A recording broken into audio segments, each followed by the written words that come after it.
Hello दोस्तों, नमस्कार। अभी हम बात करेंगे अपने सकारात्मक विचार पे। कैसे अपने सकारात्मक विचार को हम कंटिन्यू बढ़ाएँ और क्यों बढ़ाएँ? नहीं तो क्या हो सकता है? इस पे हम चर्चा करेंगे। बोलते नहीं हैं कि आपको अपने सकारात्मक सोच को हमेशा दोहराते रहना चाहिए। हमेशा उसके बारे में थोड़ा बहुत चिंता करनी चाहिए। नहीं करिएगा तो खाली स्पेस रहेगा और खाली स्पेस रहेगा तो कुछ तो भरेगा। क्लियर बात है ना? कुछ तो भरेगा। तो सकारात्मक नहीं है तो क्या भरेगा? तो नकारात्मक भरेगा। शून्य में पहुंच गए तो समझिए शरीर ही खत्म हो जाएगा। बहुत स्पष्ट है।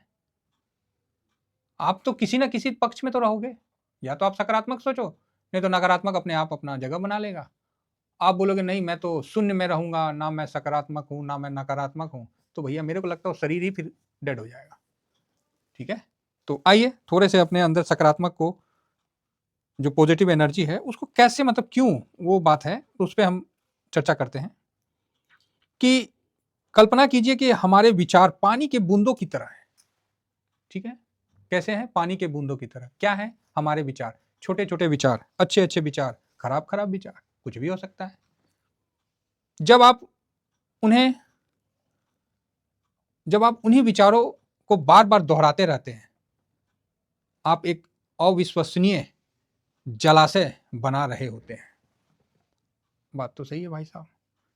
आप किसी विचार को बार बार करिएगा, अगर वो पानी का बूंद है तो समझिए कि आप जो है अविश्वसनीय जलाशय बना रहे हैं। मतलब जो जलाशय आपके परिकल्पना से भी दूर है, आपको पता नहीं है कि आप क्या कर रहे हैं, कितना बड़ा आप एक आप एक मतलब तालाब बनाने की तरफ आगे बढ़ रहे हैं, नहीं पता है। लेकिन उसको समझिएगा तो आपको समझ में आ जाएगा। पहले पानी की पहले पानी का एक छोटा सा बूंद जो होता है वो जमीन में गिरता है, सूख जाता है। फिर वो गिरते गिरते गिरते गड्ढा जो है ना बन जाता है। एक छोटा सा गड्ढा बनता है जिसमें वो पानी की बूंदें इकट्ठा होती है। फिर वो धीरे धीरे धीरे धीरे एक गड्ढा जो है बड़ा होते रहता है, बूंदे गिरते रहती है, बड़ा होते रहता है, वो एक तालाब बन जाता है। और यदि उसी सोच को आप बार बार दोहराते रहेंगे तो वो धीरे धीरे धीरे धीरे धीरे एक झील बन जाता है। और ऐसे करते करते करते वो सागर की तरफ कन्वर्ट हो जाता है। यदि आपकी सोच नकारात्मक है तो आप उसी सागर में डूब जाएंगे, ये भी कन्फर्म है। और यदि आपकी सोच सकारात्मक है तो आप उस सागर में तैर के भव सागर से निकल जाएंगे। ये भी बात समझने वाली है। तो आप बोलोगे सर समझ में नहीं आया, तो समझ में ये बात है कि जब व्यक्ति किसी नकारात्मक सोच के स्टार्ट करता है तो वो शुरू में उतना नकारात्मक नहीं होता है। चाहे वो सकारात्मक सोच करके शुरू करता है तो वो सकारात्मक भी नहीं होता है। ठीक है, फिर क्या होता है कि धीरे धीरे धीरे धीरे वो सोच को ना जब बार बार रिमेंबर करता है ना, दोहराता है, तो उसकी ग्रेविटी बढ़ती जाती है, उसका अस्तित्व बढ़ता जाता है। तो फिर धीरे धीरे गड्ढे की तरह, गड्ढे में पानी की तरह जमा होने लगता है। फिर आप उसी सोच को, नकारात्मक सोच हो जाता है। जिस तरह किसी का बड़ा भूला, मतलब क्या बोलते हैं उसको, बुरा भला कहना। नकारात्मक सोच हो जाना, किसी का भला होता हुआ नहीं देखना। नकारात्मक सोच हो जाना कि आप रोड से जा रहे हैं, कोई जानवर जा रहा है, आपको कुछ नहीं, बिना मतलब का उसको लात मार देना।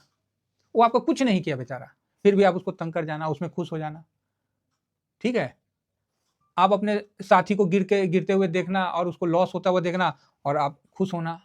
ठीक है, आपको नकारात्मक सोच को अगर समझना है तो आप बहुत अच्छी तरह से समझ सकते हैं। ऐसा कोई भी काम ऐसा कोई भी काम जो आपको अच्छा नहीं लगता, अगर दूसरे के साथ हो रहा है और आप उसको देख के खुश हो रहे हैं, तो समझिए कि आप कहीं ना कहीं बहुत ही विचित्र अवस्था में पहुंच चुके हैं। और जो समुद्र तो बनेगा, ये भी क्लियर है साहब। तो अपने नकारात्मक सोच को कोशिश करिए यथासंभव उसको कम करना, और उसको धीरे धीरे धीरे पॉजिटिव, अगर आप अच्छा सोचना शुरू करिएगा तो स्वाभाविक है कि उसका भी तो समुद्र बनेगा और आप उससे तैर के निकल जाइएगा। ठीक है, तो यही फर्क आज के समय काफी ज्यादा बढ़ता जा रहा है और गहराई काफी बड़ा हो रहा है। इसको अगर आप अपने विचारों से समझिएगा तो ही आपको एक सटीक जानकारी मिलेगा, अदरवाइज भटकने में सर टाइम नहीं लगेगा। ठीक है, चलिए फिलहाल मैं इतना ही कहकर अपने वाणी को विराम देना चाहूँगा और उम्मीद करूँगा कि हर आदमी कोशिश करे कि वो सकारात्मक सोच का एक पाउंड बनाए, एक तालाब बनाए, एक समुद्र बनाए, और अपने साथ पहले तो अपने पार हो और साथ में कईयों का भी उद्धार करके जाए। इतना ही कहकर अपनी वाणी को विराम देता हूँ। Thank you very much. जय हिंद, जय भारत।